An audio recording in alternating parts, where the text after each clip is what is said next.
Welcome to Lore of the Rings, where we uncover the hidden roads of Middle-earth and tell the tales that Tolkien never wrote. Before we begin, take a moment to let us know in the comments where you're watching from and what time of day or night this narration has reached you. They said the mountains threw rocks that night, but perhaps the mountains themselves awoke.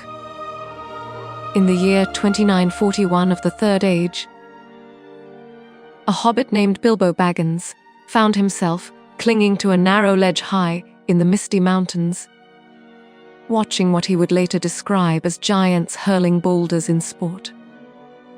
The rain lashed his face, lightning split the sky, and in those terrible flashes of white fire, he glimpsed shapes vast beyond comprehension, titans of stone and storm, playing their ancient games among the peaks where no mortal was meant to tread.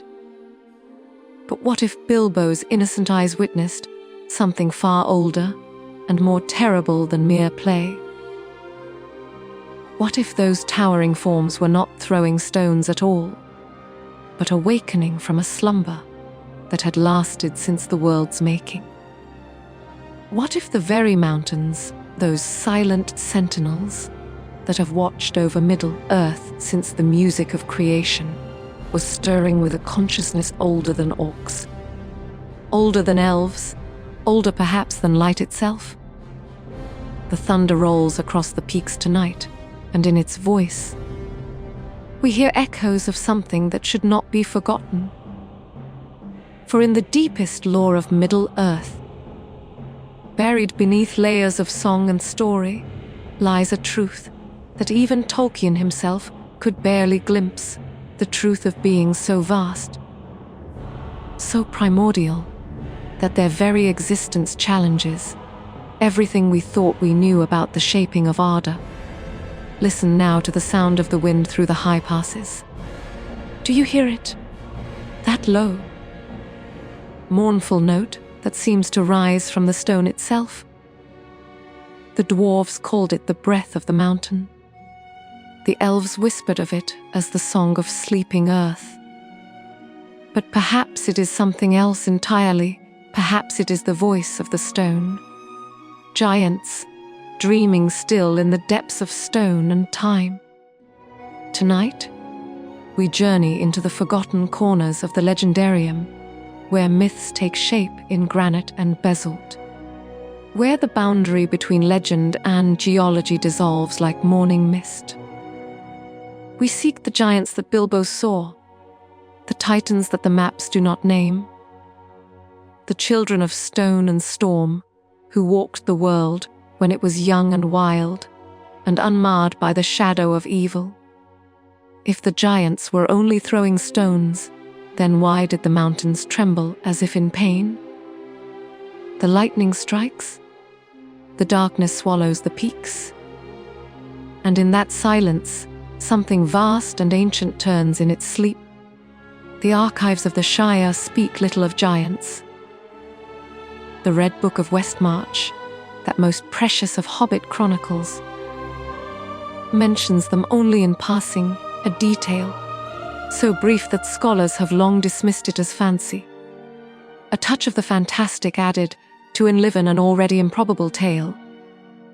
Yet in the margins of Middle-earth's histories, in the spaces between the great songs and the recorded deeds of kings, whispers persist. J.R.R. Tolkien himself seemed uncertain about these beings. In his letters, he spoke of them as remnants of earlier drafts, echoes of the northern myths that had shaped his imagination since childhood.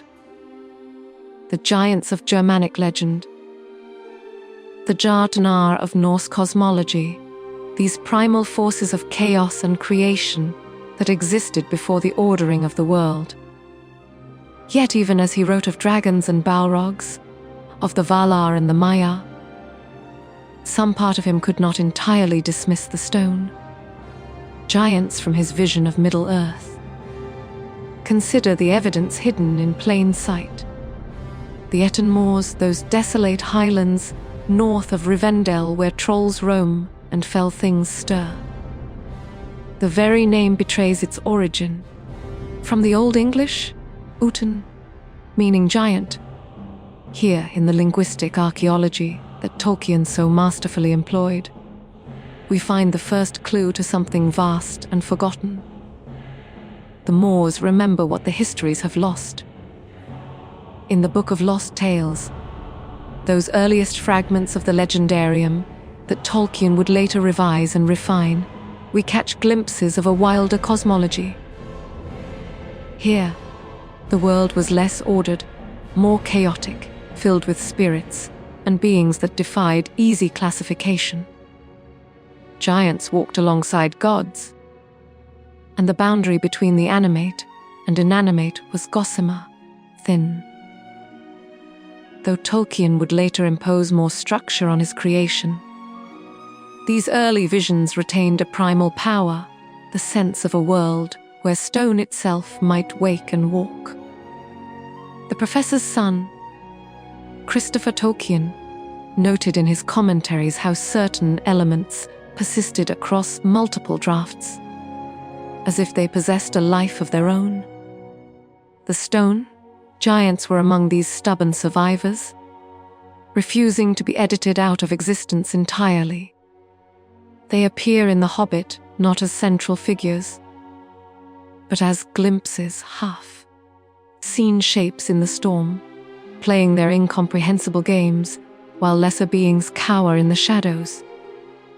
But perhaps this is precisely how they should appear. For beings of such age and magnitude, full revelation would be impossible. They exist at the edges of perception, in the corner of the eye, in the moment between lightning and thunder, when the world seems to hold its breath. They are too vast for hobbit eyes, too ancient for elvish memory, too elemental for human understanding. The linguistic evidence goes deeper still. Throughout the languages of Middle-earth, we find traces of words that speak to giant kind. In Sindarin, the phrase Hanan Edhalan, the gate of the elves, contains echoes of Udal, meaning elf, but its root shares kinship with older words meaning to grow or to tower. In Kuzdal, the secret tongue of the dwarves, there are words that have no translation in the common speech, words that the dwarves claim describe things that existed before the awakening of their people, things that their fathers glimpsed in the deeps of stone. Even the Orcs, in their corrupted black speech, retain fragments of older tongues in their war chants and curses.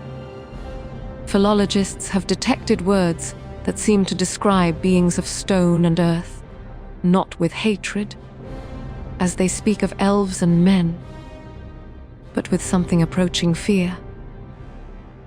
It is as if even these creatures of darkness remember something that walked before them, something that their master Morgoth himself could not entirely bend to his will. The maps of Middle-earth tell their own story. Look closely at the arrangement of the mountain ranges, the Misty Mountains stretching like a spine down the center of the continent. The grey mountains marking the northern waste, the blue mountains standing as sentinels in the west. Their placement seems too deliberate, too purposeful to be mere geology. It is as if they were set there by some vast intelligence, placed as barriers and boundaries by beings who thought in terms of ages rather than years. Tolkien erased them from his histories, but legends have a way of surviving the editor's hand. The rumble rolls through the mountains, low and deep, carrying with it the weight of stone and the memory of ages. In that sound, we hear the first notes of a song that was old when the world was young. Before the Valar came to Arda, before the two lamps were kindled to light the world, Before even the music of the Aina took shape in stone and sea, there was darkness, and there was waiting. In that primal darkness, the raw substance of creation lay unformed, churning with possibilities that would never find expression in the ordered world to come. It was a time of pure potential, when the boundary between thought and matter, between will and substance, had not yet been drawn. Imagine, if you can, that primordial age. The world was neither flat nor round, but something else entirely, a sphere of pure being where consciousness and matter danced together in patterns, too complex for later minds to comprehend. Here, in the spaces between heartbeats of creation, spirits of immense power moved through substance that was part stone, part flame, part living thought. They were not yet the Valar and Maya that would later shape and order the world, but something wilder. More elemental children, born from the first clash of opposing themes in the great music. Among these primal beings were those whose nature aligned with the deepest foundations of creation itself, where others would learn to govern wind and water, flame and growing things. These spirits were drawn to the bones of reality, to the slow, patient strength of stone, to the deep harmonies that would one day become mountain and cavern, cliff and crag. They were the earth singers, the stone dreamers, the titans whose very thoughts would crystallize into granite and basalt when the world took its final form. The professor hints at such beings in his accounts of the music of creation. He speaks of themes within themes, of melodies that grew too complex for any single voice to carry. Perhaps the stone. Giants were born from one such abandoned theme, a song of earth and endurance that grew too vast for the symphony's structure, yet too beautiful to be entirely silenced. Cast out from the main composition, they lingered in the spaces between notes, waiting for a world solid enough to contain their dreams. When Ald the smith first set his hammer to the raw substance of ardor, shaping the bones of continents and the roots of mountains, he may not have worked alone. In the deepest myths, there are whispers of other powers, beings who preceded even the Valar in their love of stone and craftsmanship. These were not servants but partners, titans whose understanding of earth and metal ran deeper than divine knowledge, because it was born from identity rather than learning. They were not merely workers of stone, they were stone. In the same way that Ossus was sea and Yavanna was the growing green of the world, the parallels with Ald's own creations are telling. When the smith grew lonely in his work and created the 7 fathers of the dwarves, he shaped them from stone and metal, breathing into them something of his own nature. But the stone giants needed no such crafting. They were already what the dwarves were made to become. Where the dwarves were given love of stone and skill in its working, the giants possessed something deeper, the stone's own consciousness, awakened and given will. Consider the implications. If consciousness could inhabit stone, if will could move through granite as easily as thought moves through mind, then the very landscape of Middle Earth becomes something else entirely. Every mountain becomes a potential giant, every cliff face a sleeping visage, every avalanche the stirring of something vast beyond mortal comprehension. The world itself becomes alive in ways that even the elves, for all their closeness to nature, could barely perceive. This would explain the curious relationship between the giants and the storms that Bilbo witnessed. They were not merely beings of stone, but creatures of the interface between earth and sky, embodiments of the moment, when the solid world meets the infinite air above. Their games with boulders were not play in any sense that mortals could understand, but a form of communication. A language spoken in trajectories and impact, in the mathematics of mass and velocity, that govern the dance of worlds through space. The ancient texts speak of the marring of Arda, the corruption that Melka brought to the perfect creation. But what if some things were too fundamental to be marred? What if the stone, giants, in their very nature as living geology, existed at a level too basic for corruption to reach? They were neither good nor evil, because they predated such concepts. They simply were, in the same way that gravity simply is, or the passage of time, or the strength that holds atoms together in their eternal dance. When Melka first came to Arda and began his great work of destruction, he found much to corrupt and twist to his purposes. But perhaps there were some things even he could not touch, not because they were protected by divine power, but because they existed at a level of reality too fundamental for his influence to reach. The stone? Giants may have been among these untouchable things, representatives of a layer of creation that ran deeper than good and evil, deeper than light and darkness, deeper than the very concepts of order and chaos that drove the cosmic conflict between the Valar and their fallen brother. When the Valar shaped the world, not all their works obeyed. In the distance, something that might be wind moves through stone.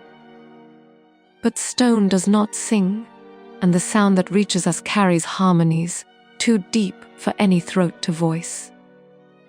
It is the sound of the world itself, dreaming in frequencies that predate music, in rhythms that were old when the first star learned to shine.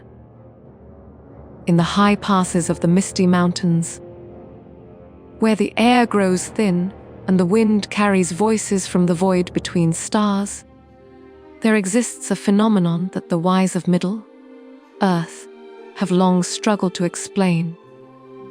The storms that gather around these peaks are unlike any other tempests in the known world. They build not from the natural collision of warm and cold air masses, but seem to arise from the mountains themselves, as if the stone were breathing, exhaling clouds and lightning into the sky above. The ranges of the north, those weathered guardians who know the wild lands better than any other folk of mortal blood, speak in whispers of what they have witnessed during such storms.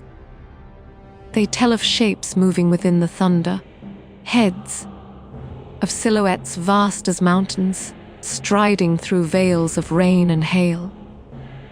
These are dismissed as tricks of perception, the mind's attempt to find familiar forms in chaos. But what if the familiar forms are finding us instead? The stone giants, if they exist as more than legend, would be creatures of duality, being suspended between the solid certainty of earth and the wild freedom of storm.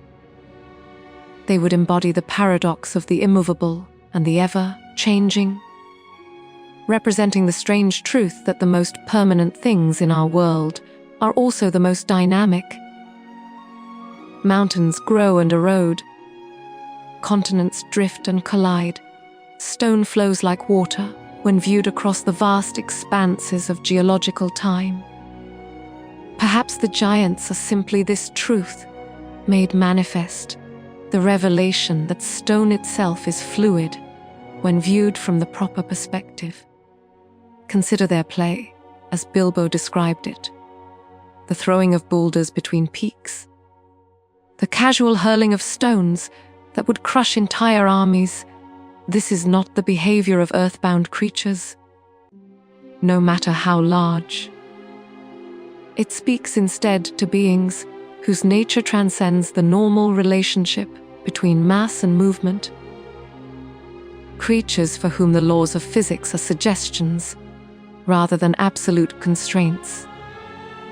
They move through the solid world as easily as wind moves through air, because they understand something that smaller beings have forgotten, that matter is mostly empty space, held together by forces that dwarf the tiny energies we think of as enormous. The connection to the eagles of Manog becomes clearer when viewed in this light. The great eagles, servants of the Lord of the Winds, inhabit the boundary between earth and sky, nesting on the highest peaks while soaring through the endless blue above. They are bridges between the terrestrial and the celestial, messengers who carry news between the solid world and the realm of air and cloud.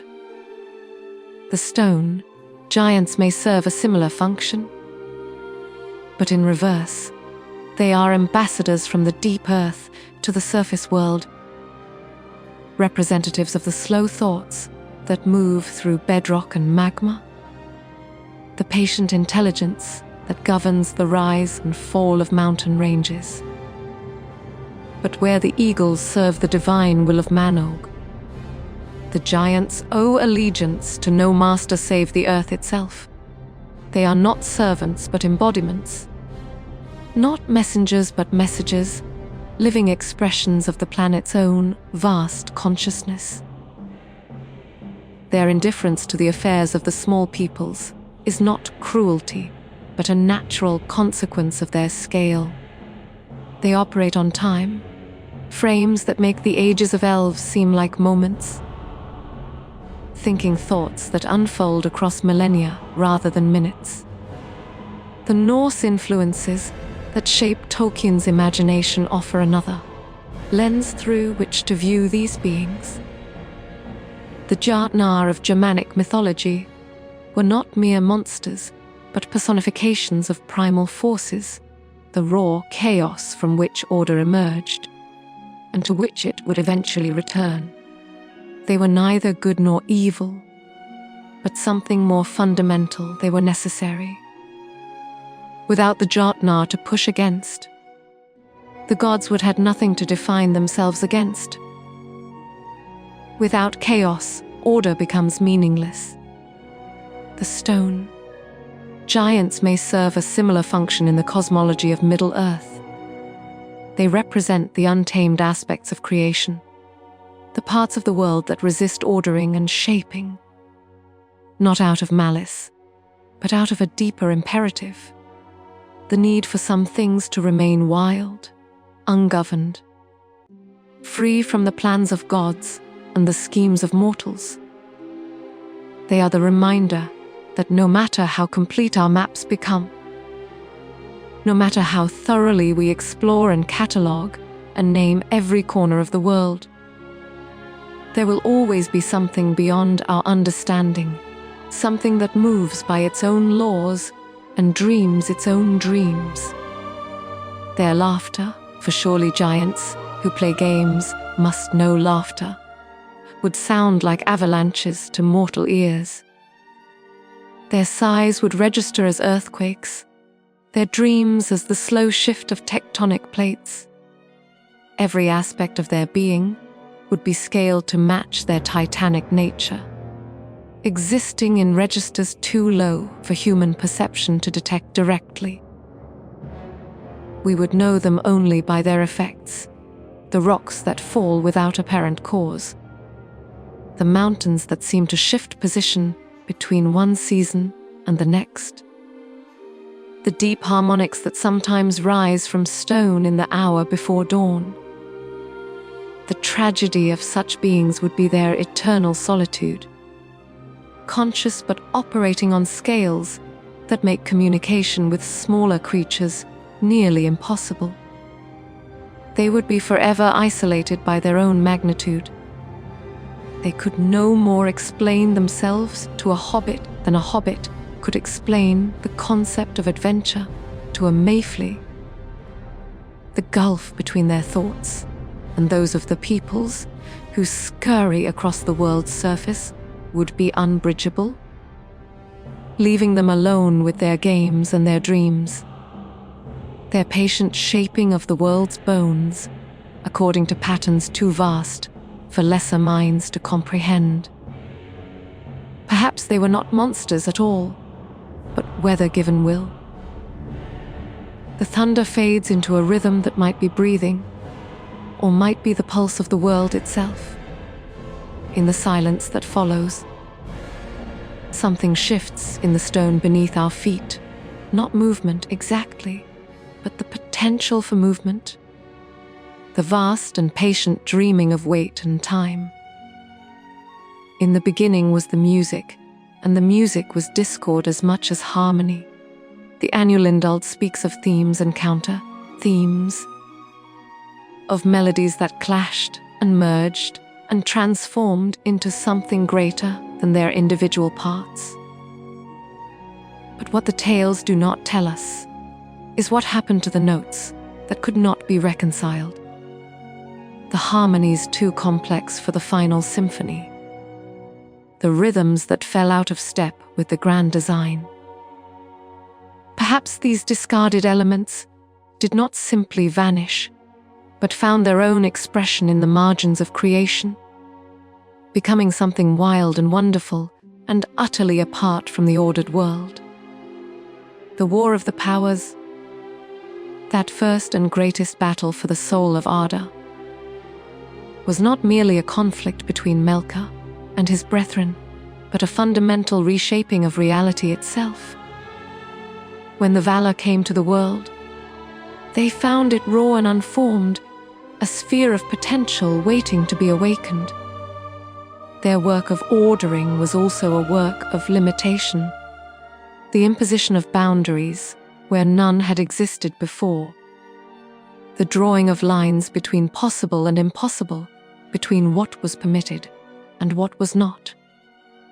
But in those earliest days, before the lines were drawn, before the rules were written, there was space for beings that would later find no place in the ordered cosmos. The stone giants may have been among these displaced children of the first age, titans born from the collision of opposing forces in the music. Creatures whose very nature embodied the tension between creation and destruction, order and chaos, the permanent and the transient. Imagine the moment when Melkor first struck the two lamps with his shadow, casting the world into darkness and ruin. The Valar described this as the first great marring of Arda, the beginning of the long struggle that would define the ages to come. But what if it was also something else, a liberation, a moment when the constraints that had been placed on creation were shattered, allowing older, wilder things to emerge from the depths where they had been sleeping? The stone giants may have awakened in that darkness, stirring from dreams that had lasted since the world's making. The destruction of the lamps would have sent shock waves through the very foundations of the earth, vibrations that traveled through stone and metal, carrying with them the memory of the music that had shaped them. For beings whose consciousness was distributed through the geological matrix of the planet itself, such an event would have been the equivalent of a thunderclap in the deepest chambers of their dreaming minds, as Melkor raged across the face of Arda, building his great fortress of Utumno in the north and delving deep beneath the earth in his search for the secret fire. He may have encountered these awakening titans. The meeting would have been momentous, the fallen Valar, first and mightiest of the Aina, facing beings whose power derived not from divine authority, but from their intimate connection to the world's physical substance. Here we must imagine a confrontation unlike any other in the histories of Middle-earth. Melkor, whose nature was to corrupt and dominate, seeking to bend these ancient beings to his will. The stone giants, whose very existence was an expression of the world's wild freedom, resisting not out of moral opposition, but out of fundamental incompatibility. They could no more serve Melkor than a mountain could serve the wind, not because mountains oppose wind, but because their natures are simply different, operating according to different laws and different time scales. The battle, if battle it was, would have taken place in dimensions that smaller beings could hardly perceive. It would have been a conflict waged in the deep structures of reality itself, in the spaces between atoms and the forces that govern the behavior of matter. Melkor, for all his power, was still bound by the laws of the music that had shaped him. The stone giants, born from the discarded fragments of that same music, might have been free from such constraints, able to move through reality in ways that even a Valar could not predict or counter. Perhaps this is why Melkor ultimately failed to dominate them. Not because they were stronger than he, but because they were incomprehensible to him. His power was based on understanding and then corrupting the nature of things, taking what was good and twisting it to evil purposes. But how do you corrupt something that exists outside the framework of good and evil entirely? How do you twist something that is already beyond the reach of conventional morality? The evidence of this ancient conflict may still be visible in the landscape of Middle-earth. The strange, twisted formations of the northern wastes, the unnatural angles of certain mountain ranges, the places where stone seems to have been frozen in the middle of some impossible movement. These could be the scars left by a war fought in dimensions that geography can barely contain. Every strange rock formation becomes a fossil of that primordial battle. Every impossible cliff a monument to powers that dwarf the comprehension of later ages. As the ages turned and Melkor was defeated and bound. As the Valar established their kingdoms in Valinor, and the elves awoke beneath the stars, the stone giants may have retreated deeper into the world's bones. Not in defeat, but in a kind of hibernation, a withdrawal from a surface world that had become too small and too ordered for their vast natures. They became part of the landscape itself, their consciousness dispersed through granite and limestone, their dreams shaping the slow dance of continental drift and mountain building. The mountains that rose from the battles of those elder days were not merely shaped by conflict, but were the conflict itself, crystallized into stone and held in place by forces that none, but the giants themselves, fully understood. Every peak became a sleeping giant, every range a fossilized titan, every avalanche the stirring of something that remembered when the world was wider and wilder and full of possibilities that have since been forgotten. Even Morgoth feared what he could not own. The snow falls silently on the peaks above, each flake a tiny messenger from the void between stars. But beneath the white blanket, something vast and patient continues its eternal dreaming, waiting for the world to grow large enough again to contain the fullness of its nature. The maps of the north are incomplete, marked with vast spaces labeled simply, "Here be cold," or unmapped territories beyond the reach of kings. But the rangers who ventured into these desolate regions return with stories that the cartographers refuse to record, tales of landscapes that shift between seasons, of valleys that exist one year and vanish the next, of peaks that walk across the horizon like migrating beasts. In the Ettenmoors, that wasteland of bog and stone that stretches between the Misty Mountains and the weather hills, the very ground seems restless. The Dita Nidane who patrol these borders speak of nights when the earth trembles without earthquake, when the standing stones that mark ancient boundaries are found rearranged in patterns that hurt the mind to contemplate.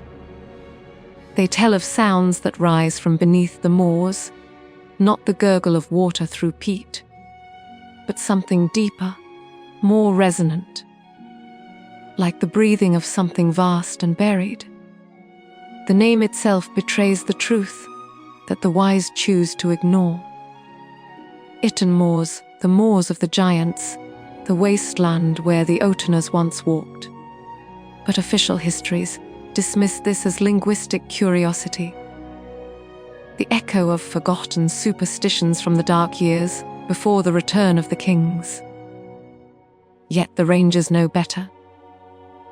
They have seen the footprints that appear overnight in the hardest stone, impressions too large for any creature that still walks middle earth in these diminished days. They have followed trails that lead to cliff tops and simply end, as if whatever made them stepped off the edge of the world into empty air.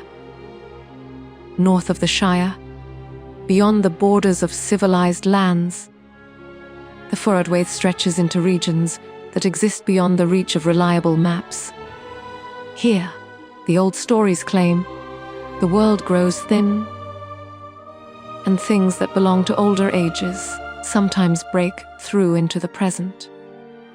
The few explorers who have ventured into these wastes and returned with their sanity intact speak of mountains that cast shadows in directions that defy the sun's position, of blizzards that move with purpose and intelligence, herding travelers toward destinations they never intended to reach.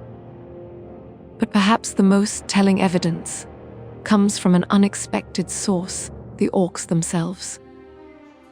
These creatures of shadow and malice fear little in Middle, earth-bred as they are for war and cruelty.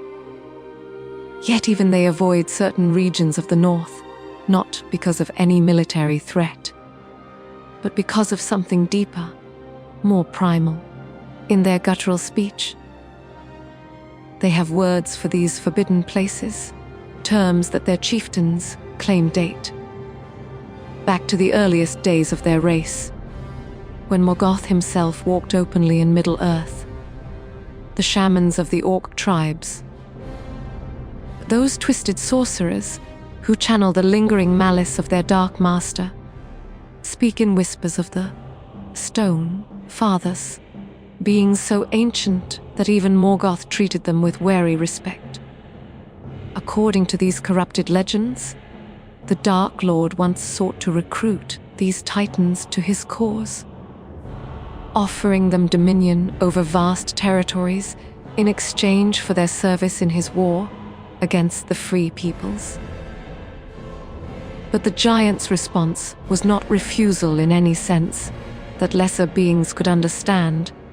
It was indifference so complete that it transcended insult and became something approaching natural law.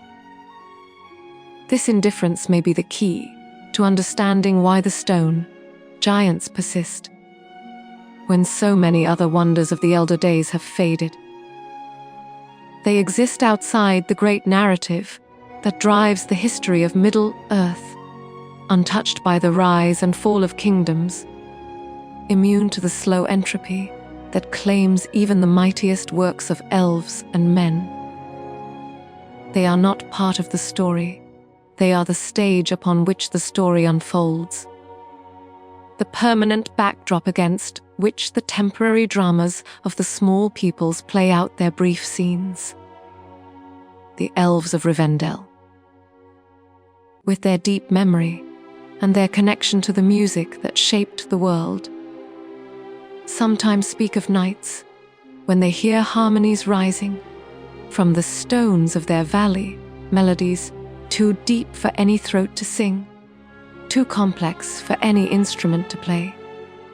These are dismissed as the echoes of old songs, the lingering resonance of the powerful magic that protects Imladris from the evil of the world.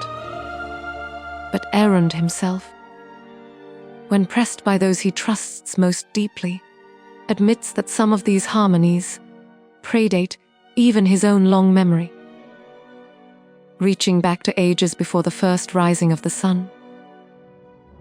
The connection between the giants and the landscape becomes clearer when viewed through the lens of deep time. Geological surveys of Middle-earth, conducted by the more scientifically minded among the Dieter Nedain, reveal patterns in the rock formations that suggest forces operating on scales far beyond normal erosion and tectonic activity. Mountain ranges seem to have been shaped by intelligence, rather than blind natural forces, arranged in configurations that serve purposes too vast for mortal minds to comprehend. Consider the placement of Caradhras, the Redhorn Pass, and the other peaks that guard the approaches to Moria. Their arrangement creates acoustic effects that amplify certain sounds while dampening others, turning the entire mountain range into a vast resonating chamber. The dwarves who delved there claimed that the mountains spoke to them in their dreams, teaching them the secrets of stone and metal. But what if the mountain's voice was more literal than they realized? What if Caradhras itself was one of the sleeping giants, its consciousness distributed through leagues of granite and quartz, its dreams becoming the inspiration for the greatest works of Khazad Dam? The tragic irony would be complete that the dwarves, in their passionate love of stone and their unmatched skill in its working, were actually mining the body of a sleeping god, extracting mithril and precious gems from the very substance of a being whose dreams had inspired their greatest achievements. The eventual awakening of the Balrog and the fall of Moria takes on new significance when viewed in this light, not merely the result of delving too greedily and too deep, but the consequence of disturbing something that had been sleeping since the foundations of the world were laid. The giants' relationship with the smaller peoples of Middle-earth would be one of benevolent neglect rather than active hostility. They would no more hate the orcs or men or elves than a mountain hates the trees that grow on its slopes or the streams that run down its flanks.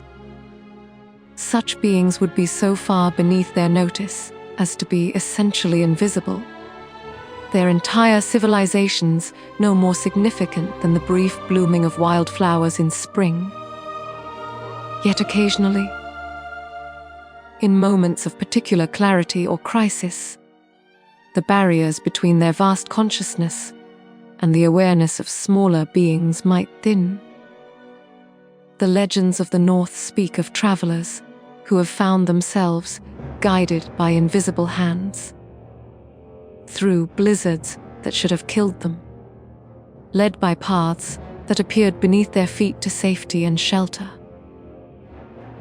Are these the interventions of benevolent spirits, or merely the unconscious movements of titans so vast that their slightest adjustments create new geography? Maybe the mountains did not stand still, maybe they only sleep. The wind carries snow across the empty places, and in its voice we hear something that might be dreaming, something that breathes in centuries and stirs in ages, something that remembers when the world was young and full of possibilities that have not yet been exhausted.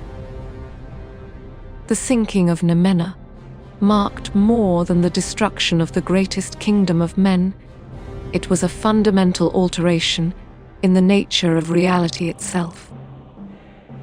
When Eru-Ilúvatar bent the world and removed the undying lands from the circles of the earth, the change sent ripples through every layer of creation, from the highest realms of spirit down to the deepest foundations of matter. The world that emerged from that cataclysm was different in ways that even the wise could barely comprehend, smaller and more constrained, bound by laws that had not existed in the elder days. For beings whose existence was intimately connected to the physical structure of Arda, this transformation would have been catastrophic beyond imagination. The stone giants, if they truly existed as living embodiments of the world's geological processes, would have experienced the bending of the world as a fundamental assault on their very nature. Imagine consciousness distributed through continental plates, suddenly finding those plates twisted into impossible configurations. Imagine minds that thought in the deep harmonies of granite and basalt suddenly confronted with a reality where straight lines had become curves, where the ancient relationships between stone and space no longer held true. The professor hints at the profound nature of this change in his descriptions of the straight road that still leads from the grey heavens to Valinor.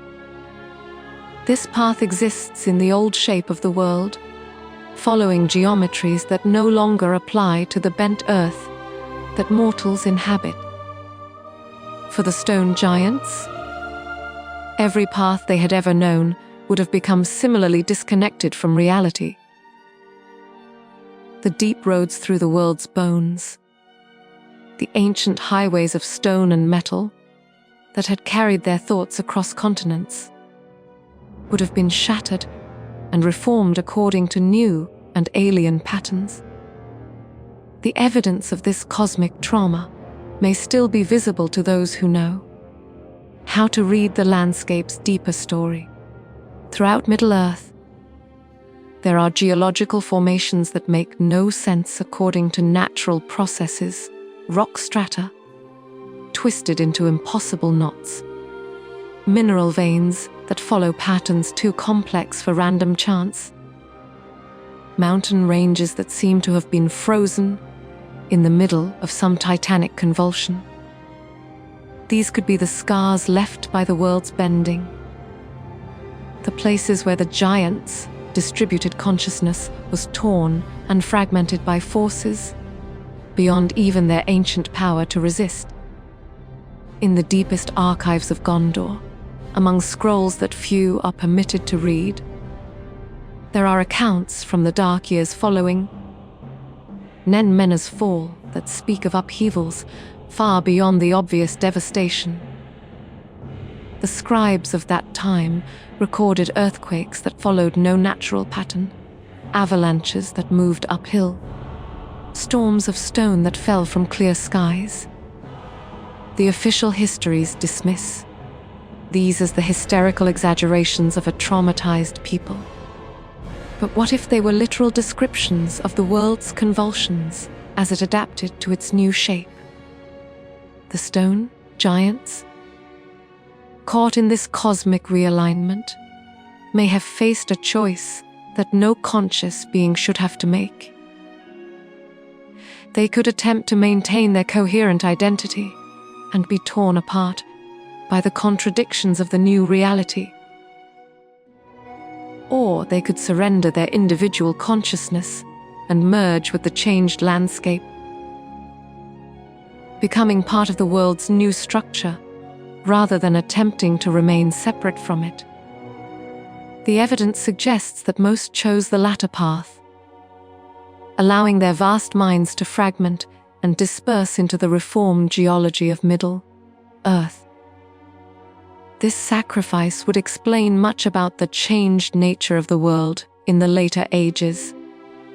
The sense that many have remarked upon that the very stones of Middle-earth seem somehow aware, somehow responsive to the moods and needs of those who walk upon them, could be the residual consciousness of the giants, no longer capable of coherent thought, but still maintaining some connection to the life that moves across their surface. Every mountain that has seemed to aid or hinder travelers, every stone that has fallen at precisely the right or wrong moment, every avalanche that has followed an improbable path might be the echo of vast minds that once thought in geological time, but now exist only as distributed fragments of awareness. The transformation would not have been uniform across all the giants. Those whose consciousness was more tightly bound to specific locations might have survived, the worlds bending with their identity relatively intact, becoming the haunted peaks and valleys that still show signs of mysterious intelligence. But these survivors would be changed, diminished. No longer the mighty titans, once played with boulders among the storm clouds, but something sadder and more limited gods, reduced to local spirits. Cosmic forces constrained to influence over single mountains or valleys. Caradras, the cruel mountain, may be one such survivor. The Red Horn's malevolence toward travelers, its ability to summon blizzards and avalanches at will, its seeming intelligence in choosing the worst possible moments to unleash its fury. These could be the symptoms of a giant's consciousness, damaged by the world's bending. A mind that once thought clearly across vast distances now twisted into paranoid hostility by the trauma of cosmic realignment. The sadness of this transformation goes beyond the mere loss of individual beings, great as that loss would be. It represents the death of a way of being that can never be recovered, the end of consciousness on a truly geological scale. The world after the bending is smaller, not just in its physical dimensions, but in its capacity for the kinds of vast, patient thought that characterized the elder days, where once there were minds that could contemplate the rise and fall of mountain ranges as mortals contemplate the changing of seasons. Now there are only fragments and echoes, the broken pieces of a greater awareness, scattered through stone and soil. Yet perhaps even this diminishment serves a purpose in the greater design.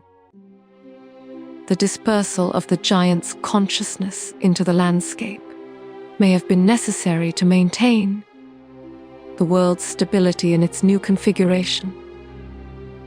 Their sacrifice ensured that the bent earth would hold together, that the new geometries would be sustainable, that life could continue to flourish on a planet whose fundamental nature had been altered beyond recognition. When the world was bent, their spines became its ridges. The horizon curves away into distances that follow paths the eye cannot entirely comprehend. And in that curvature, we glimpse the shape of a sacrifice so vast that even the wise can barely speak of it. The world holds together, but at a cost that few remember and fewer understand. There comes a time in every age when the ancient gives way to the modern, when mystery yields to knowledge and wonder is replaced by explanation.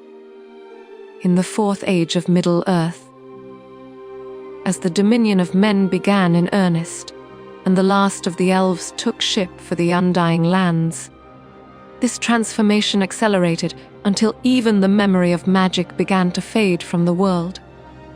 the stone giants. If they had ever truly walked among the peaks of the Misty Mountains, became victims of this great forgetting, reduced from primordial powers to weathered rocks, from conscious entities to mere geology. The process was neither sudden nor violent, but gradual as erosion and inexorable as time itself. Each generation that passed found fewer who remembered the old stories, fewer who could distinguish between the movement of living stone and the simple effects of wind and weather. The giants' own immense scale worked against them. Beings that thought in centuries and moved in millennia became invisible to peoples whose lives flickered by in mere decades. Their games with boulders were reinterpreted as rockfall, their stirring in sleep dismissed as seismic activity, their ancient voices lost in the howling of mountain winds. Bilbo Baggins, with his innocent hobbit eyes and his simple honesty, may have been among the last to see them truly. But even his account, preserved in the Red Book of Westmarch, was eventually categorized as allegory rather than history. Scholars of later ages would explain his vision as the product of altitude sickness and storm, addled senses, a perfectly understandable hallucination brought on by the stress of his impossible journey. The giant's final tragedy was not death, but misunderstanding, to be seen clearly at last, only to have that vision dismissed as delusion. This reflects a deeper change in the nature of the world itself. The Fourth Age was the age of men, and men brought with them a different way of seeing, a different relationship with the mysteries that surrounded them. Where elves had been content to live alongside wonders, without feeling the need to explain them away, men sought always to understand, to categorize, to reduce the incomprehensible to manageable proportions.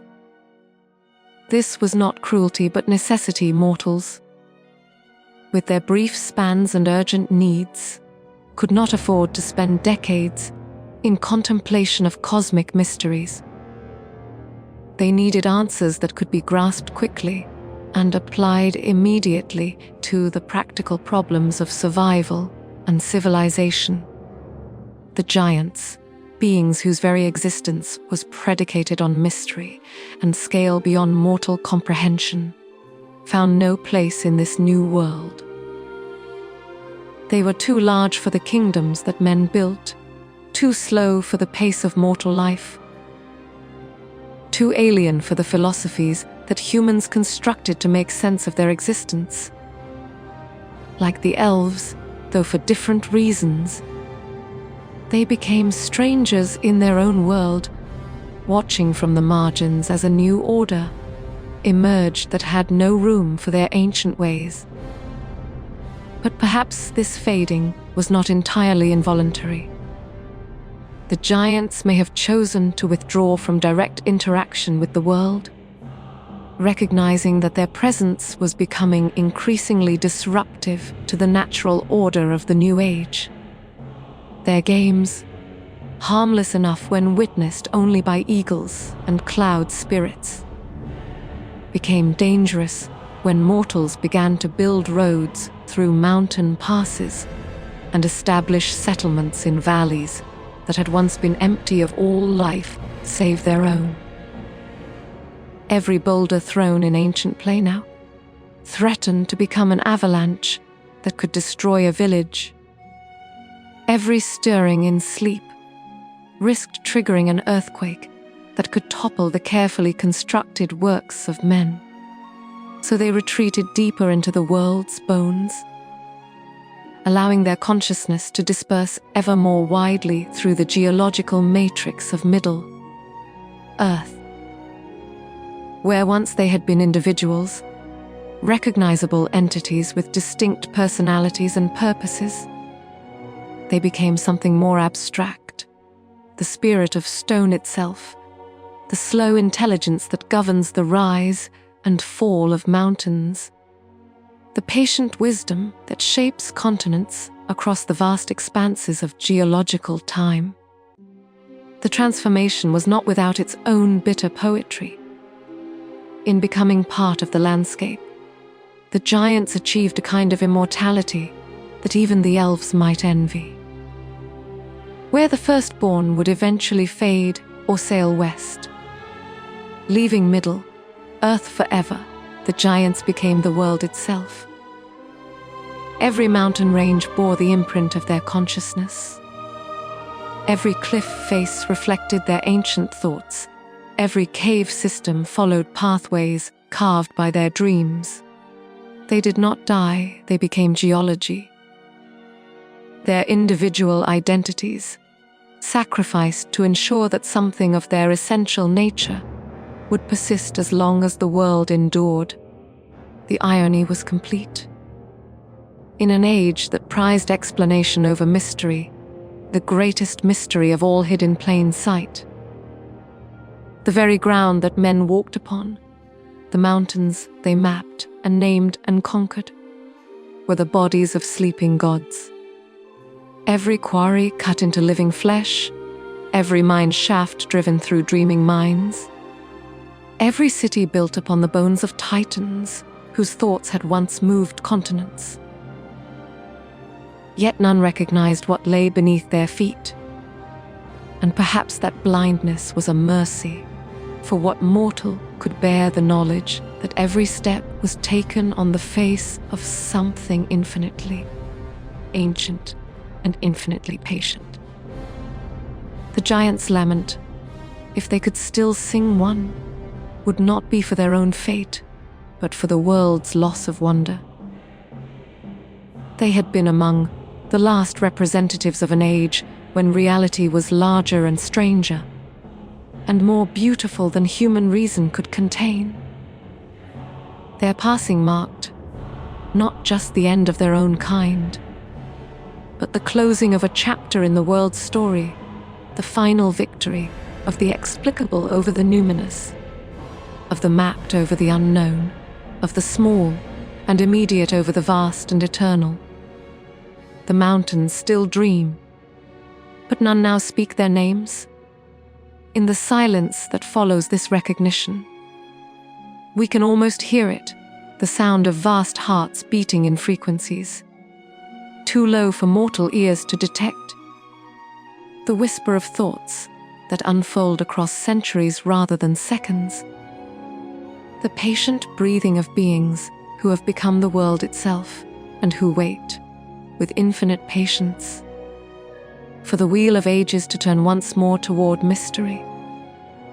In the final accounting of all things, when the music of creation reaches its last note and the Ainulindal draws to its close, when the walls of the world are unmade and Arda is reborn free from all shadow and stain, what then of the stone giants? Will they remain forever, dispersed through the substance of the world, their consciousness scattered like dust through granite and basalt? Or will the restoration of all things extend even to beings so ancient that they preceded the very concepts of redemption and renewal? The professor spoke often of the hope that lay at the heart of his great work, the eucatastrophe, the sudden joyous turn when all seems lost, but victory emerges from the very jaws of defeat. This hope was not merely for the peoples of Middle Earth, not only for elves and men and the other children of Iluvatar, but for the world itself, for all of creation groaning under the weight of its accumulated sorrows and scars. If such hope is to have meaning, it must extend even to the most forgotten corners of existence, even to beings so vast and alien that their very nature challenges our understanding of what it means to be alive. Imagine, then, the moment of Arda's final renewal. The earth trembles not with earthquake, but with awakening, as consciousness long dispersed through stone and soil begins to coalesce once more into coherent thought. The mountains do not merely shake, they rise, standing on legs of living rock, stretching arms of granite toward a sky that has room once again for beings of their magnitude. The stone giants wake from their long dreaming, not as they were but as they were meant to be, freed from the constraints that bound them to secrecy and solitude. In this renewed world, their ancient games would no longer be hidden from smaller eyes or dismissed as natural phenomena. The throwing of boulders between peaks would be recognized for what it truly was, not play in any sense that mortals understand, but a form of communication. A language of trajectory and impact that carried meaning across distances, measured in leagues rather than meters. Each thrown stone would be a word in a conversation that spanned continents. Each caught boulder a response in a dialogue that had been interrupted by ages of enforced silence. The renewed ardor would be large enough to contain such beings without their presence becoming a threat to smaller peoples.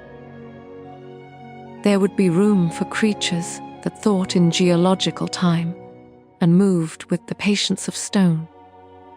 Space for minds that could contemplate the dance of galaxies while simultaneously attending to the molecular structure of a single crystal. The world would expand, not just in its physical dimensions, but in its capacity for wonder, becoming once again the kind of place where giants could walk openly under the sun without fear of being misunderstood or forgotten. But perhaps their greatest gift to the renewed world would not be their physical presence, but their memory. The stone giants have been the world's unconscious historians, carrying within their dispersed consciousness the record of every age since creation's dawn.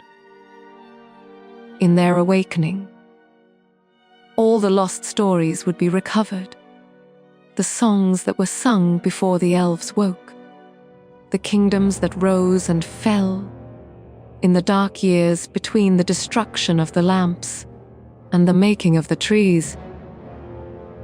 The names of heroes whose deeds were great enough to make the very mountains take notice. They would remember the world as it was meant to be. Before the discord of Melka's theme introduced shadow and death into the music.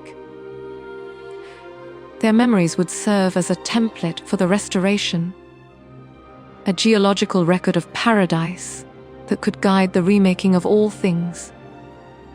Every perfect valley they had ever seen, every crystal, clear stream that had sung in harmony with their dreams, every grove where the light fell. Just so, all of these would live again in the substance of the renewed earth, shaped by hands that remembered when beauty was not rare but common as stone. The small peoples, in their restored forms, would not fear these titans as their ancestors sometimes did. The barriers of scale that once made communication impossible would be dissolved by the perfection of the renewed creation. A hobbit could speak with a giant as easily as with another hobbit, for both would be citizens of a world where difference was no longer division and vastness no longer implied isolation. The giants' ancient loneliness would end as they found themselves able to share their thoughts and dreams with beings they had only been able to observe from afar. Yet even in renewal, they would remain themselves patient, vast, thinking in the deep rhythms that govern the movement of worlds. Their nature would not be diminished but fulfilled, allowed to express itself fully for the first time since the world's making. They would be the gardeners of the new earth, tending forests that spanned continents, shaping mountain ranges that rose in perfect harmony, ensuring that the geological foundations of paradise remained stable and beautiful through all the ages to come. Their voices, when they finally spoke openly, would be like the music of the spheres made audible, not the crude grinding of stone against stone, but harmonies that revealed the deep structures underlying all reality. They would sing the songs they had hummed to themselves during the long ages of their dispersal, melodies that had shaped the growth of crystals and guided the flow of underground rivers, bringing to the surface world music that had always been there but never before been heard. In the end, they would be revealed as what they had always been, not monsters or mysteries, but integral parts of the great symphony of creation. Voices in the cosmic choir, whose silence had left a gap that even the wisest had never fully recognized. Their return would make the music complete in ways that even the Valar had not anticipated, adding harmonies so deep and so fundamental that all other melodies would be enriched by their presence. They are not gone. They are the world, and when the world is remade, the mountains will move again, not in anger or in play, but in joy, celebrating the return of wonder to a creation that had forgotten how to dream in stone and sing in granite, how to think in the vast patience of geological time and love with the enduring strength of bedrock and crystal. The music swells, carrying with it the promise of renewal that extends even to the forgotten corners of existence, even to being so vast that they have become the stage upon which all other stories unfold. In that promise, we hear the echo of something that might be laughter, the sound of mountains, learning to dance again under a sky that has room for all wonders, great and small. When the world is remade, the mountains will move again. These words hang in the air like the last note of a song that has been playing since the foundations of creation were laid. In the silence that follows, we stand on the threshold between what was and what might yet be, between the world as we know it and the world as it was meant to become. The stone. Giants sleep still in the depths of granite and limestone, their dreams shaping the slow dance of continents, their patience deeper than time itself. But sleeping things wake, and dreams find their way to daylight. In the turning of the world, in the great wheel of ages that brings all things to their appointed end and new beginning, there is room for wonders that we have forgotten how to see. The giants will rise again when the earth is ready for their footsteps, when the sky is vast enough to contain their reach, when the small peoples have grown wise enough to hear their voices without fear. Until that day, they wait, in every avalanche that follows an impossible path, in every mountain that seems to shift position between one season and the next, in every deep harmony that rises from stone in the hour before dawn they wait. The world holds its breath, and in that held breath, something vast and patient continues its eternal dreaming, preparing for the moment when silence will break into song and the mountains will remember how to dance. Listen.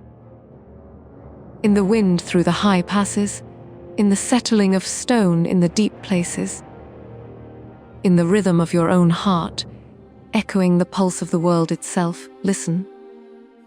They are there, have always been there, will always be there.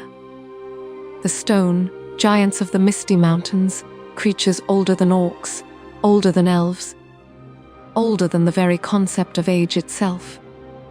the thunder rolls in the distance, carrying with it the promise of storms yet to come and wonders yet to wake. The mountains stand silent under stars that have watched their sleeping for uncounted ages, patient as only stone can be patient, faithful as only the earth itself knows how to be faithful. And in that faithfulness, in that patience deeper than the deepest roots of the world, we find the true measure of the giants' gift to creation. Not power, though they possess power beyond mortal comprehension. Not wisdom, though their knowledge spans ages that the wisest elves count as distant history. But something simpler and more precious, the promise that some things endure. That beneath all the changes and chances of mortal existence, there remains something permanent. Something that connects the first moment of creation to its final fulfillment. They are the world's memory made manifest. The promise that nothing truly important is ever forgotten. That every act of beauty and every moment of wonder leaves its mark in stone and crystal, preserved forever in the deep archives of the earth itself. When we walk upon the mountains, we walk upon the bodies of sleeping gods. When we listen to the wind through the peaks, we hear the echo of conversations older than language. When we feel the solid ground beneath our feet, we rest upon the dreams of beings whose love for the world runs deeper than the deepest ocean. The stone giants sleep, but their dreams are the foundation upon which all other dreams are built. In their patient waiting, we glimpse something of the eternal patience that holds all things in being, the vast love that sustains creation through all its dark hours and bright seasons alike. The night grows deep around the peaks of the Misty Mountains, but dawn will come again, as it always has, as it always will. And in that coming dawn, perhaps, if we have eyes to see and hearts to understand, we might catch a glimpse of something stirring in the stone, some vast presence turning in its sleep, some ancient dreamer beginning to wake. When the world is remade, the mountains will move again. The promise echoes across the peaks and valleys, carried on winds that have blown since the world's making, whispered by voices older than time, sung in harmonies that the stone itself remembers from the first music that shaped all things from the void. In that promise, we find hope not just for ourselves, but for all creation, hope that extends even to the forgotten and the overlooked, even to beings so vast that they have become the world itself. The giants sleep, and in their sleeping, they dream of waking. The world holds its breath, and in that held breath, all possibilities remain alive, waiting for the moment when silence breaks into song and the mountains remember, at last, how to dance. Dear listener, this story ends, but many await. Subscribe so no tale escapes you.